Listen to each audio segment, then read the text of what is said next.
Ce sont des centaines de réunions comme celle-là qui se déroulent partout en France. C'est des centaines de milliers de contributions sur la plateforme nationale, et il était normal finalement que le mouvement associatif y apporte sa contribution. Et c'est ici ce soir à Marseille. Je suis Pierre Orsatelli et je vous accompagne ce soir dans ce débat. Mon rôle est très limité finalement. Vous passez la parole dans le respect des règles du grand débat national, le pluralisme, l'écoute, le respect des opinions telles qu'elles sont prononcées par chacune et chacun d'entre vous, l'égalité, l'inclusion, et finalement ce respect de la parole de chacun, ça va donner un échange. Il n'y a pas d'un côté des questions et de l'autre côté des réponses, il n'y a pas d'un côté des sachants, il y a beaucoup de citoyens, beaucoup de responsables associatifs, et c'est cet esprit-là du grand débat national. Et d'ailleurs, nous avons la chance ce soir d'avoir une des 5 garants, Nadia Bellaoui, qui a été nommée par le président du CESE. Nadia, si vous pouvez vous lever, qu'on vous voit. Vous la connaissez, elle a présidé le mouvement associatif. Donc je salue sa présence. Et l'idée, c'est de pouvoir démarrer très rapidement, parce qu'on a pris un petit peu de retard. Donc je vais appeler les 2 présidents, le président régional et le président national, et puis peut-être le secrétaire d'État, si vous pouvez me rejoindre ici. Et à chacun d'entre vous, je vais vous poser la même question. Finalement, ce que vous attendez ce soir de cette rencontre. Bien, merci. Je ne vais pas faire comme la plupart des intervenants qui vous disent qu'ils vont faire court et qui prennent 20 minutes. Mais je suis quand même obligé, au-delà de votre question, de faire quelques remerciements, ce qui me paraît complètement normal, notamment au Village Club du Soleil, qui est aussi une association de tourisme qui nous reçoit dans ce cadre qu'on va qualifier de plutôt adapté et même tout à fait de qualité. Je voudrais aussi remercier, parce que quand même elle est présente, Madame Cathy Racon-Bouzon, députée de Marseille. Votre collègue, je crois, au dernier moment n'a pas pu venir. Je voudrais quand même remercier tous ceux et celles qui sont ici, parce qu'habituellement on remercie ceux qui ont des statuts et qui ont des titres. Écoutez, ça nous paraît logique de remercier ceux et celles qui sont dans cette salle, qui sont les acteurs de cette vie associative dont nous parlons de façon assez présente. Et puis, je veux quand même remercier Monsieur le ministre, jeune ministre, mais merci d'avoir honoré de votre présence notre réunion, notre rencontre, débat. Alors moi maintenant, qu'est-ce que j'attends de cette rencontre? Je suis un peu embêté parce que vous en avez pratiquement dit l'essentiel. Alors qu'est-ce qu'il va me rester à dire? Pas grand-chose, comme ça j'aurais tenu les 2 minutes et demie et je ne vous aurais pas infligé le temps de parole auquel vous pourriez craindre de ma part, mais je voudrais quand même dire que nous, ce que nous attendons, moi, ce que j'attends, mais aussi mes collègues de notre mouvement associatif régional, c'est que l'expression de cette salle, l'expression des uns et des autres, corresponde à ce que nous sommes finalement. Et que dans notre vie associative, je crois que nous n'avons pas attendu un certain nombre de leçons qui peuvent être données par les uns et les autres, en disant pas de verticalité, pas d'arrogance, on décide ensemble. Écoutez, ça c'est, je crois, l'ADN, comme on dit maintenant, de la vie associative, d'avoir cette capacité d'avancer, de cheminer, de décider ensemble, de reconnaître les uns et les autres et de faciliter aussi l'épanouissement de l'individu. J'en ai fini, merci.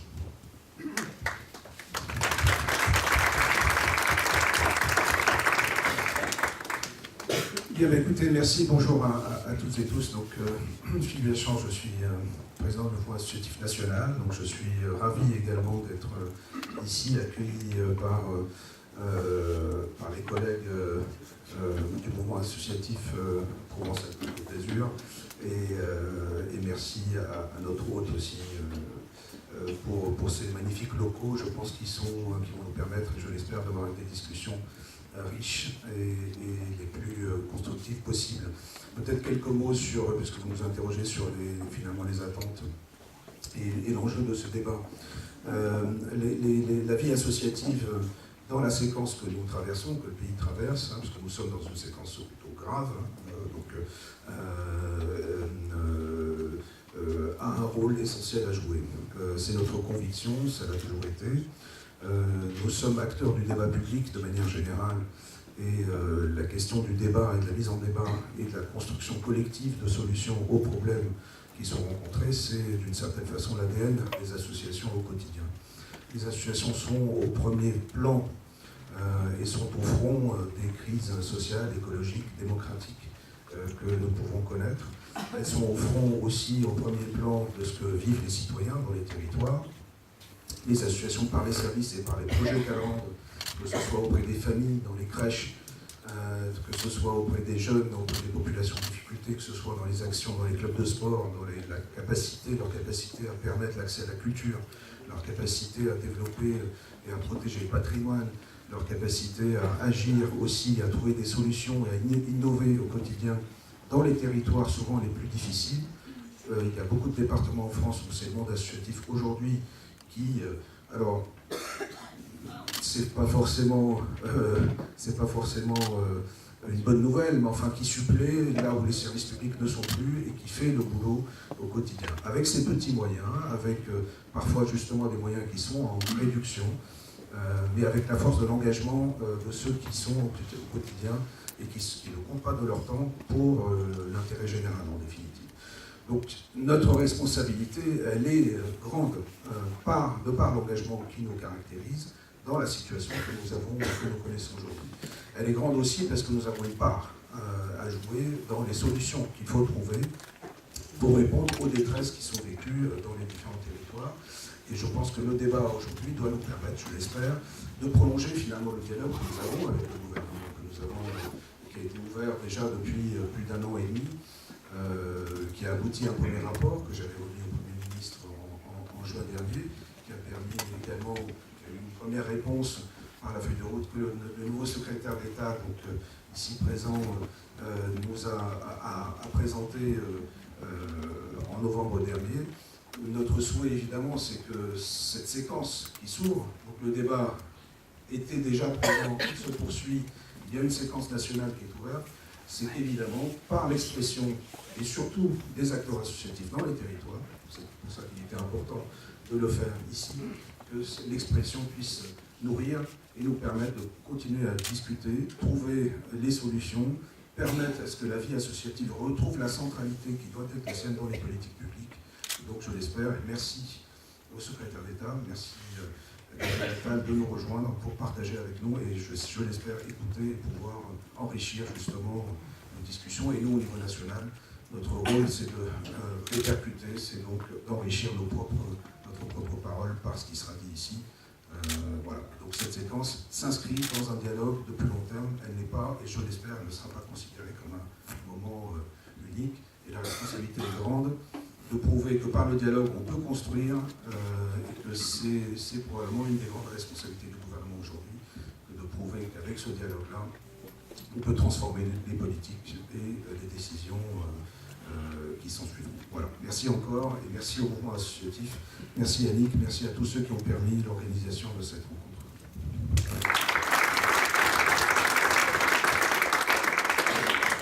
Bonsoir à tous. Je suis très heureux d'être là avec vous ce soir et d'abord je veux vous remercier d'avoir fait le déplacement et d'être présents. Certains viennent à Marseille, d'un peu plus loin dans le département, certains sont bénévoles et on sait que c'est jamais évident quand on a une autre activité à côté de son activité associative de se libérer plutôt en fin d'après-midi qu'en soirée pour ce qui nous concerne, même pour des responsables associatifs salariés, il faut aménager son emploi du temps et je veux vraiment vous remercier d'être là pour ce temps d'échange. Moi j'attends beaucoup de ce débat et de l'échange qu'on va avoir et je remercie vraiment le mouvement associatif de la région d'avoir proposé de l'organiser. Beaucoup de choses ont été dites, je ne vais pas être beaucoup plus long, mais on voit bien, et le président de la République l'a dit lui-même, que la vie associative, les associations, elles sont au confluent des fractures qui ont été révélées à nouveau par la crise des Gilets jaunes, parce qu'elles permettent du lien social, une économie plus humaine, une école de la citoyenneté, de la démocratie pour beaucoup de Français, et notamment les jeunes. Et donc, elles peuvent être aussi une réponse à cette crise, c'est notre conviction. On discute beaucoup avec le mouvement associatif au niveau national. Effectivement, j'ai présenté une feuille de route le 29 novembre dernier qui faisait la suite immédiate du rapport que vous aviez remis, avec des mesures sur lesquelles on pourra d'ailleurs peut-être revenir dans les échanges pour permettre à à des petites associations bénévoles de grandir et par un groupement d'employeurs, de recruter leurs premiers salariés, à des associations plus importantes de pérenniser leur activité, à l'engagement des bénévoles d'être davantage reconnus, de pouvoir certifier un certain nombre de compétences, là aussi pour rendre plus attractif l'engagement bénévole, notamment pour les jeunes, pour montrer que ça sert à quelque chose, y compris pour celui ou celle qui s'engage, et puis après sur la question des liens avec différents acteurs de la société, et notamment la diversification des financements qui peuvent être trouvés. C'est une feuille de route, et quand je l'avais présentée, on s'était d'ailleurs dit qu'elle avait vocation à être enrichie, à être nourrie, au regard d'échanges qu'on peut avoir sur le terrain, d'idées qui sont proposées. Et arrive à ce moment-là le grand débat. Et je pense que c'est une formidable opportunité sur ce sujet-là, et encore une fois le président de la République l'a dit, pour faire naître des idées nouvelles qui pourront être proposées à l'issue du grand débat, dans la réponse politique qui sera faite, pour enrichir la feuille de route. Donc moi ce que j'attends de ce débat, pour répondre à la question, c'est évidemment un dialogue et un échange. C'est peut-être moins une séance de questions-réponses que la formulation de propositions, d'idées, que je vais prendre en note et qui vont permettre de nourrir notre réponse. Évidemment, je peux répondre à des questions, à des interpellations, quand j'ai la réponse, ce qui n'est pas toujours le cas, je l'assure, mais je suis aussi là pour ça. Mais moi, ce que j'attends, c'est ça au regard de votre expérience, qui est une expérience de terrain, dans un département. Moi, j'étais heureux que ça soit ici, que ça puisse se faire, parce que les Bouches-du-Rhône, c'est un département d'engagement, de solidarité. Il y a beaucoup plus de création d'associations qu'au niveau national. Il y a beaucoup plus d'associations qu'au niveau national. Je parle de la moyenne départementale. Il y a beaucoup plus de personnes engagées. Et c'est aussi un département où les associations font face à des transformations, à des difficultés souvent. Alors évidemment, il y a des enjeux nationaux sur lesquels on pourra peut-être revenir. La transformation des emplois aidés en PEC, d'autres décisions. Il y a aussi des enjeux locaux, régionaux, avec des choix de collectivités locales qui ont eu aussi des impacts. Et donc pour ces raisons-là, parce qu'il y a cette question de la transition et cet engagement très fort, je pense que c'est vraiment bien que ce débat puisse se tenir ici. En tout cas, je suis très heureux d'être là pour ces 2 heures d'échange avec vous. Merci beaucoup. Merci beaucoup, monsieur le secrétaire d'État. On aura l'occasion de revenir vers vous, et messieurs les présidents, je vous en prie. Tout au long du débat, je vais vous donner les quelques règles. C'est relativement simple pour les prises de parole. Vous levez la main. Il y a Fula qui est là, qui vous passera le micro, et Ahmed qui est ici, qui vous passera le micro. Donc essayez d'avoir des interventions courtes, ramassées, comme les premières que vous venez d'entendre. L'idée est qu'on puisse échanger les uns et les autres. Et je remercie à cette occasion Fréquence Mistral, la radio associative, qui gardera la mémoire de cet échange et qui enregistre ce soir ce débat. Merci à eux. Donc voilà, vous levez le bras si vous souhaitez la parole. Et peut-être, je vois une main qui se tend. Madame, levez-vous peut-être et dites qui vous êtes, d'où vous venez et peut-être pourquoi vous êtes venu. Pourquoi vous êtes venu ce soir? Pour assister au débat, présenter notre ville, Vitrolles, donc en l'occurrence. Je fais partie du conseil citoyen Frescool. Nous essayons, dans la mesure du possible, d'aider les gens, les habitants. Je suis habitante aussi donc, de Vitrolles, de la Frescool. Et nous sommes quand même arrivés à avoir pas mal de choses. Donc, notamment une place où c'était, disons, des incivilités. Or, aujourd'hui, c'est quand même beaucoup plus calme, avec l'aide donc, de Monsieur le maire, qui est très investi dans le conseil citoyen. Nous allons avoir un city-stade pour les enfants, une place resplendissante, et il y a une dynamique qui se forme avec les habitants. Il y a beaucoup moins d'histoire, c'est plus propre. Voilà. On dit beaucoup en France aujourd'hui, l'action collective, c'est moins évident, les gens ne se parlent pas, il y a des difficultés à faire des choses ensemble. Vous semblez nous dire le contraire. Oui, là où je suis, oui. Et puis il faut dire aussi, nous avons l'aide du centre social Calpera. Parce qu'on n'est pas seul, puisqu'on est bénévole. Donc il nous faut un point de chute.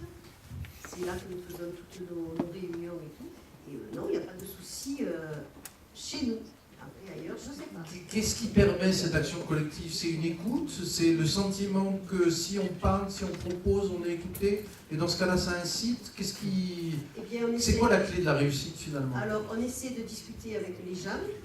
Apparemment, ça marche très bien, ils attendent que ça. Hein.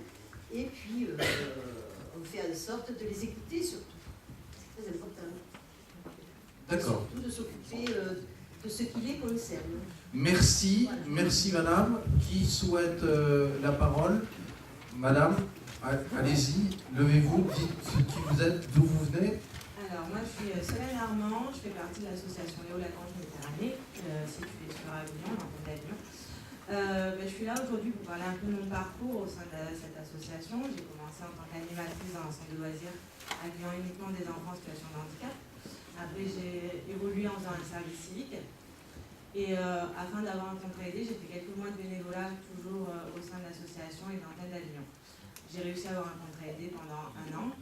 Et ensuite un contrat, un CDD, qui se termine aujourd'hui, donc voilà, c'est rigolo aussi d'être là pour la fin, mais qui m'a ouvert des portes à un nouveau projet, et du coup, voilà, de partir à l'international pour aller découvrir d'autres choses, et voilà. Dites-nous plus, vous partez dans les grands vents ou... Le projet de partir en Australie, voilà, pour 1 an, et découvrir une autre population de notre culture. D'accord. Donc ce que vous nous dites, c'est que pour vous, par rapport au débat de ce soir, association, une réponse aux crises actuelles, vous avez trouvé dans le mouvement associatif un tremplin, un vecteur.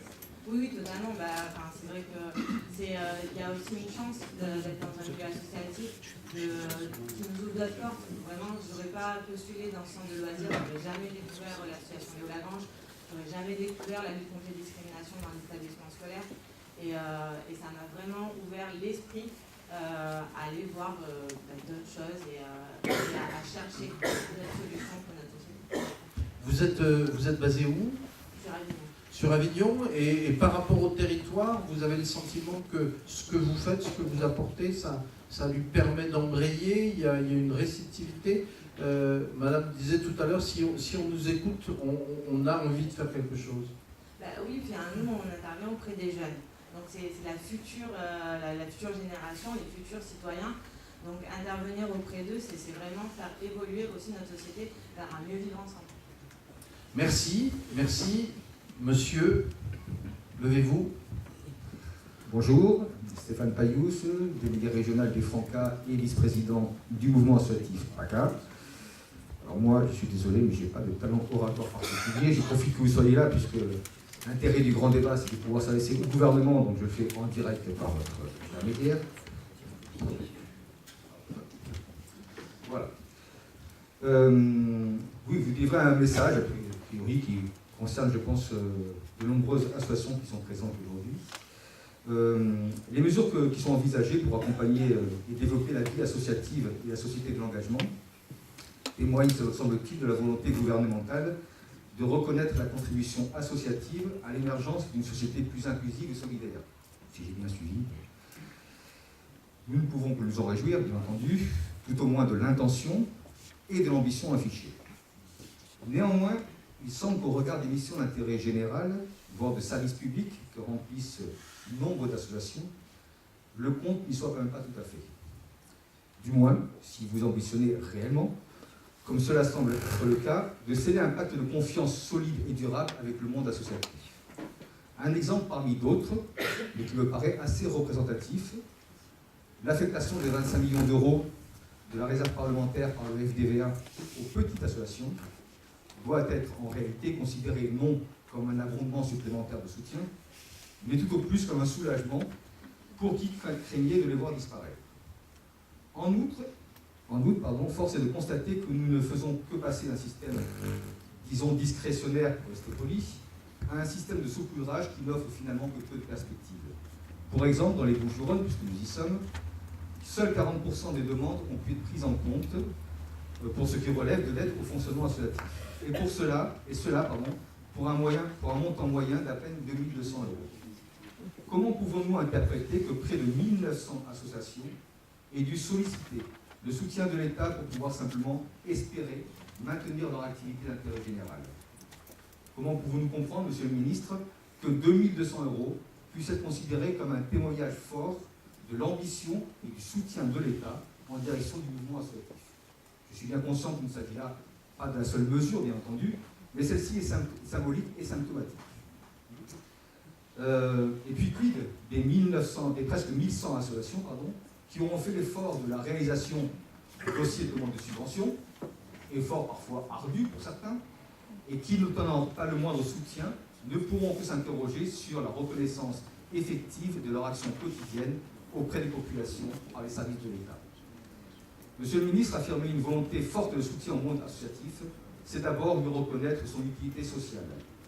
Non au service d'une politique gouvernementale, mais au service des habitants, des citoyens, souvent les plus en difficulté d'ailleurs. La juste attitude d'un gouvernement progressiste vis-à-vis du monde associatif serait non pas d'exiger toujours plus de résultats, plus de rendement, en échange de maigres, voire très maigres fusibles, mais au contraire, devait être d'inlassablement témoigner de la gratitude de l'État en direction des millions de bénévoles qui œuvrent au quotidien, souvent dans des conditions difficiles, parfois en partie sur leur denier propre, pour satisfaire des besoins éducatifs, culturels, sociaux, sportifs, etc., qui sans eux devraient alors être réalisés directement par vous, par l'État, à des coûts collectifs sans commune mesure, ou alors par le monde lucratif avec son cortège d'accroissement des inégalités. Monsieur le ministre, reconnaître le monde associatif, son rôle de promotion citoyenne et de lien social, tellement essentiel en cette époque troublée, ce n'est pas essayer de l'instrumentaliser à moindre frais. C'est, par lucidité et bienveillance, lui donner le moyen de poursuivre durablement son action. Nous espérons donc, Monsieur le ministre, en cohérence avec votre volonté affirmée, que vous saurez construire, avec le mouvement associatif, une politique ambitieuse de reconnaissance et de consolidation du monde associatif, dont ces premières mesures ne constituent finalement que la bande-annonce, le teaser en quelque sorte, d'une œuvre que nous espérons majeure et qui ne pourra alors qu'être saluée par un public enthousiaste. Je vous remercie. Merci. Donc la question des moyens, on va continuer un peu, lancer le débat et puis revenir après sur les différents sujets qui ont été évoqués. On a eu le bien vivre ensemble, on a eu l'écoute, on a les moyens. Madame, vous avez demandé la parole. Vous êtes ? Oui, bonjour, Mylène Armando, je suis la présidente de l'Union régionale des associations familiales, bénévole, et moi-même adhérente, présidente de l'association départementale et adhérente d'une petite association. Voilà, donc c'est un petit peu le cheminement certainement de bénévoles qui sont ici dans la salle. Alors moi j'ai envie déjà de vous dire comment l'association c'est pour moi une sentinelle. C'est quelqu'un qui est dans le constat, qui est dans l'analyse et dans les propositions. Et quel que soit nos domaines d'intervention, je pense qu'il est important qu'on ait toujours ça en tête. Quand on dit aller de l'avant, je pense que c'est ce qui va le permettre. Je crois que nous sommes le lien entre la démocratie et l'investissement social. Je ne vais pas revenir sur les territoires désertifiés, je viens du 05. Donc voilà, les territoires ruraux et tout ce qui concerne le désinvestissement, en tout cas la réorganisation des services publics qui font que les familles, puisque je suis une représentante des familles, sont préoccupées par ce retrait. Donc ce qui est important, je pense, c'est quand on est du mouvement associatif, c'est d'être, je vous disais, à l'écoute. Et c'est de savoir, quand on a écouté, comment on fédère cette écoute. Et je pense que quand on parle de la crise actuelle, il me semble que l'association, c'est ça. C'est être à l'écoute de ce qui se passe, peut-être saisir notamment ce qui se passe dans le collectif, et puis donner l'impulsion pour que ce collectif ne soit pas qu'un individu à côté d'un individu, mais des individus qui vont se mettre ensemble pour effectivement, pour une cause, militer pour cette cause, se faire entendre, rester soit dans le bénévolat, soit après dans la création d'emplois, parce que n'oublions pas que c'est aussi ça. Nous, notre mouvement associatif, on a été très rapidement, et notamment l'UNAF, au national, on a été très rapidement préoccupés par la famille et par ce qui a été un petit peu le déclencheur, c'est-à-dire son niveau de vie, son pouvoir d'achat, mais également tout ce qui concerne la préoccupation au niveau du logement, la préoccupation au niveau des transports, et également tout ce qui est l'accompagnement des familles pour amener ces jeunes, ces enfants et ces jeunes à son autonomie.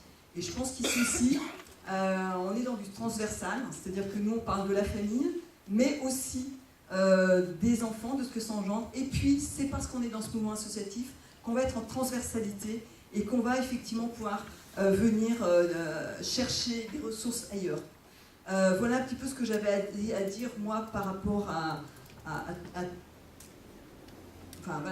l'association, une réponse aux crises actuelles, mais j'aurais aussi des choses à dire par rapport à ce qui nous remonte du terrain, des familles et des préoccupations et comment on essaie d'y répondre. Ce rôle de sentinelle, pardonnez-moi, vous le voyez depuis où? Depuis ici? Depuis Marseille? Non, moi je le vois depuis les Hautes-Alpes.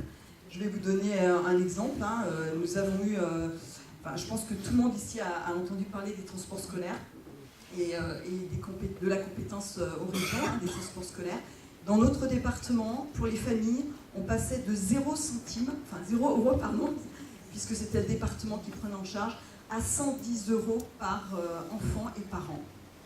Donc nous avons été sentinelles de ça et nous avons été en lien avec des collectifs, avec nos associations familiales pour interpeller les pouvoirs publics. Donc je pense que c'est aussi ça notre rôle. On a des politiques qui sont là, qui descendent et qui quelquefois descendent sans avoir obligatoirement mesuré l'impact pour les familles. Voilà, donc dans une volonté d'uniformiser au niveau régional, on s'est retrouvé dans ces cassures. Merci. Madame, levez-vous, dites qui vous êtes. Oui, bonjour, Françoise Laurin, je suis présidente sur le plan départemental de la Fédération française d'éducation physique et de gymnastique volontaire. C'est la 5e fédération, tous sports, y compris les sports compétitifs, confondus. Nous, sur le plan régional, je pense que nous avons réussi des liens sociaux magnifiques parce que nous avons, sur 89 clubs, nous avons plus de 12 000 licenciés pour du sport santé. Je tiens au sport santé, au sport d'entretien, qui va de 6 mois à 90 ans.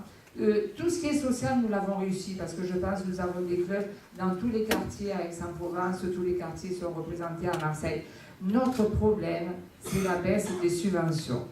Voilà, c'est le problème qu'il faudrait peut-être aborder, la baisse des subventions, et comme les municipalités ont aussi des baisses de subventions, les salles qui étaient totalement gratuites commencent à être payantes, et pour des clubs dont les cotisations sont très peu élevées, c'est très dur.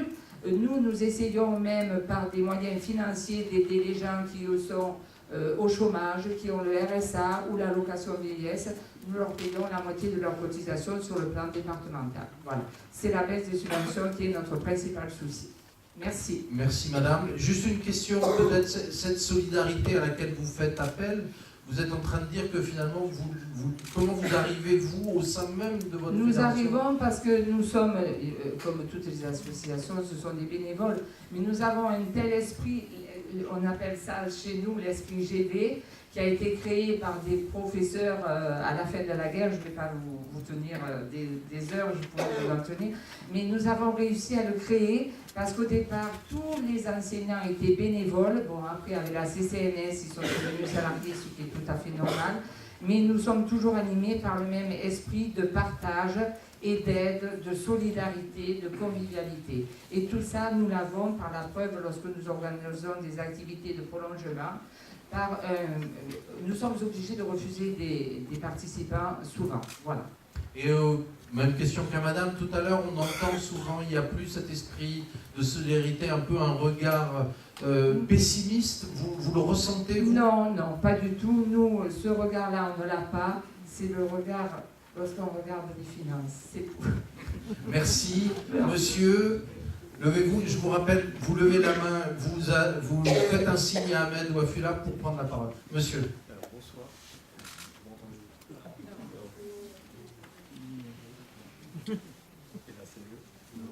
Je peux parler très fort. Pardon, bonsoir. Luc Petit-Demange, je suis salarié du CCFD Terre Solidaire et également je suis membre du syndicat ASSO.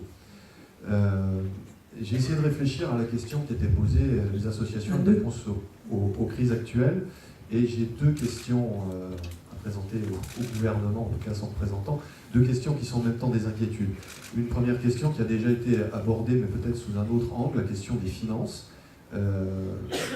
tant au niveau national qu'au niveau local. Au niveau local, ici à Marseille, il y a un café associatif au lieu culturel qui vient de fermer faute de finances, qui s'appelle l'Équitable Café, qui est en train de fermer. C'est une grosse perte. Et puis au niveau national, des grosses associations comme celle à laquelle j'appartiens, nous, on est très inquiets de la suppression de l'ISF, qui a été transformée en IFI, et on constate, il y a des estimations et des premiers retours qui disent qu'on va jusqu'à une perte de 50% de dons aux associations, dons défiscalisés, notamment sur les fondations. Les gros contributeurs de l'impôt, on ne donne plus. Voilà. Donc c'est quelque chose d'important pour nous et c'est inquiétant. Et une deuxième question aussi, une deuxième inquiétude, je vais le dire peut-être de manière un peu grosse ou un peu violente, mais c'est quand même le cas, c'est la criminalisation de certains associatifs. Je prends deux exemples. La question des migrants. Ici dans la région, on est bien placé, c'était à La Roya, en ce moment c'est à Briançon.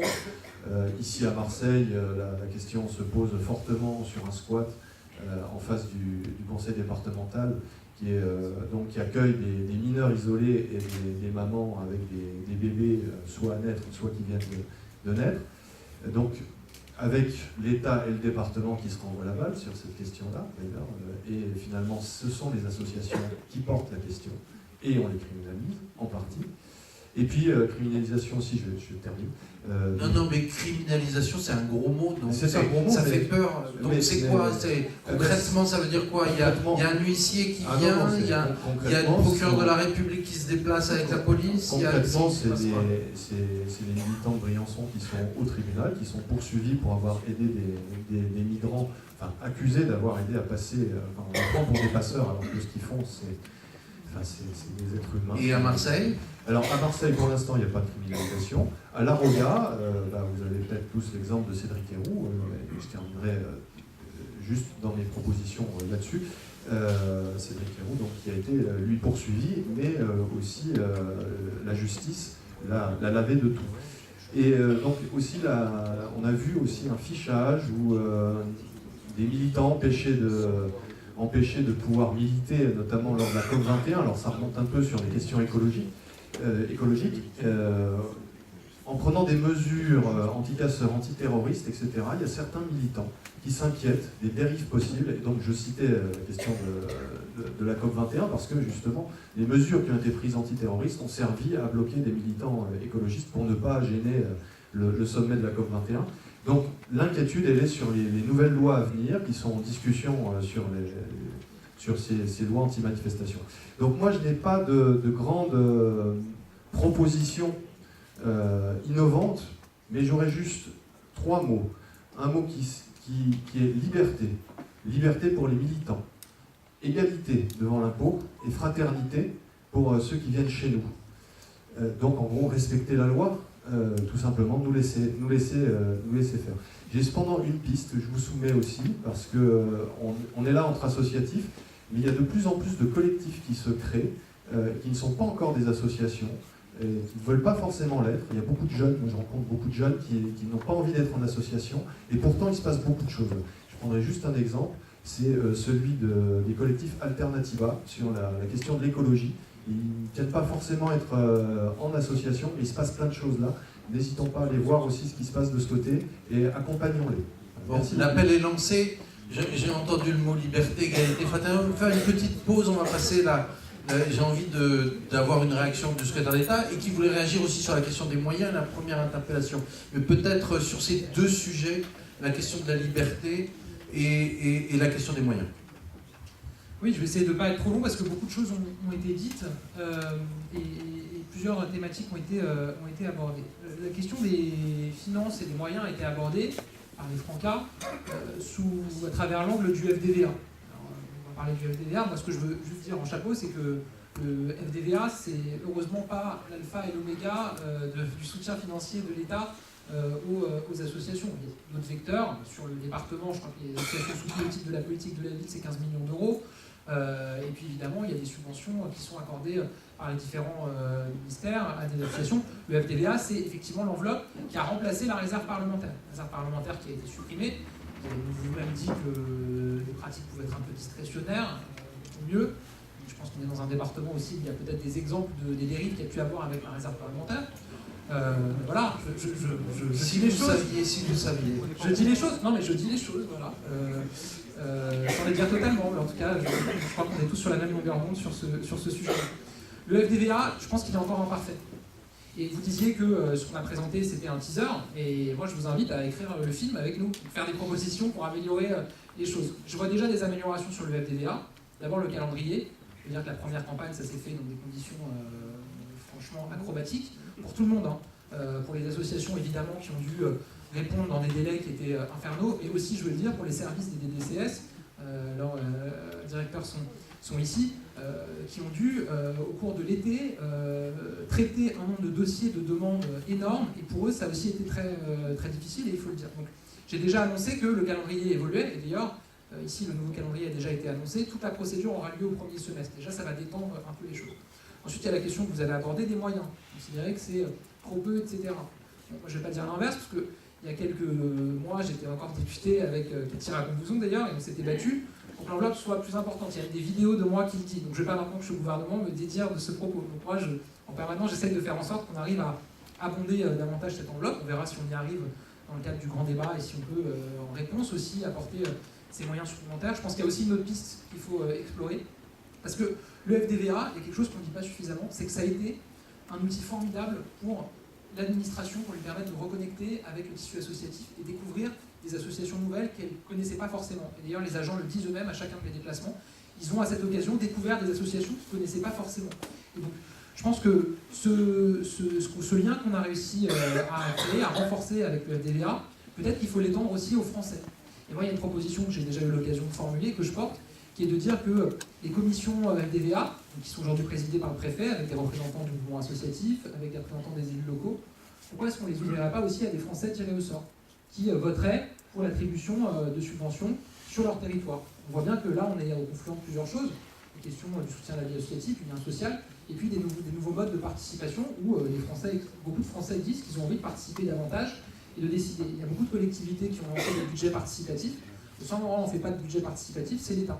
Moi, je pense que le budget FDVA, de soutien à la vie associative dans les territoires, ça peut être une préfiguration, un début de ce que serait un budget participatif de l'État avec des Français qui viendraient attribuer les subventions. Il faut aussi plus de moyens, et là-dessus, je me bats évidemment. Ce que je veux dire sur le FDVA, c'est qu'il y avait aussi l'idée de repolarisation en le créant. La réserve parlementaire, elle finançait tout type d'associations, et beaucoup d'associations, de grands réseaux associatifs nationaux, qui aujourd'hui ont bénéficié d'une mesure dont on n'a pas encore parlé, mais qui est importante, et il faut le souligner, c'est la transformation du CICE en baisse de charge. La transformation du CICE en baisse de charge, pour les entreprises, elle n'a pas eu un impact nouveau, puisqu'elles bénéficiaient déjà du CICE, même si ça se cumule cette année. Pour les associations, c'est quand même très nouveau. C'est 1,4 milliard d'euros de trésorerie rendus aux associations qui salarient. C'est sûr, il faut salarier. Et il faut avoir un nombre assez conséquent de salariés pour voir vraiment l'effet en termes de chiffres. Mais au global, c'était quand même 1,4 milliard d'euros.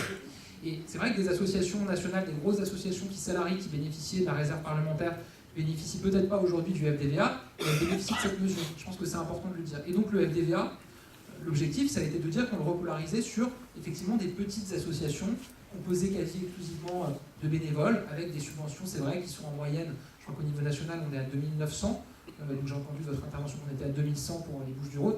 On voit que c'est des petites subventions de fonctionnement ou d'investissement pour des associations. Et il y a une logique derrière ça. Et encore une fois, sur la question des moyens, je pense qu'on peut avancer davantage.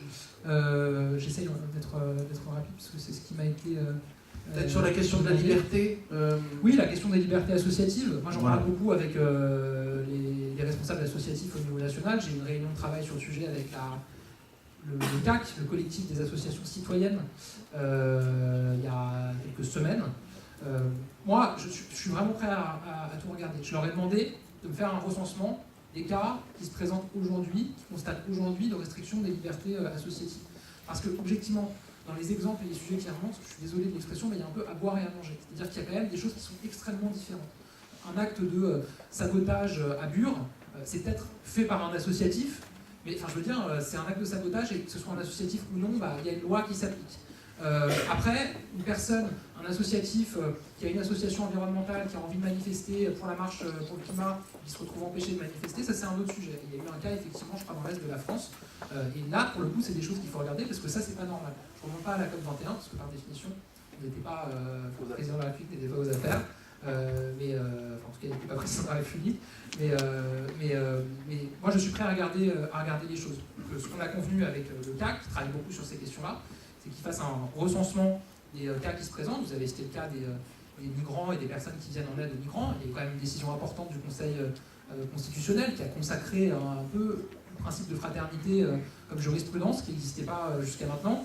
Et donc, il a été aussi une étape importante en matière de solidarité pour les migrants. Donc, il me faut un état des lieux et surtout, ils font des propositions. Parce que là aussi, on entend des choses, il y a des propositions qui sont faites de dire pour certaines associations, on leur donne un label considérant qu'elles ont besoin d'une protection spécifique et de liberté spécifique. Moi, je pense que rentrer dans une sectorisation des associations en expliquant qu'il y en a certaines qui ont un plaidoyer particulier qui justifierait qu'elles aient un régime dérogatoire, je pense que c'est un peu dangereux, parce que toutes les associations font un peu de plaidoyer par définition, c'est un des rôles des associations, et donc je ne suis pas persuadé que ce soit la bonne piste. Et là, je suis preneur de propositions, mais en tout cas, eux vont travailler pour en faire. Je ne sais pas si j'ai oublié, évidemment, merci pour les interventions qui ont été faites, moi je rejoins totalement ce que vous disiez sur le rôle des associations en termes de lien social dans un territoire avec des problématiques de sécurité ou de lien social particulières ou en matière d'alerte et de vigie, ça c'est une certitude.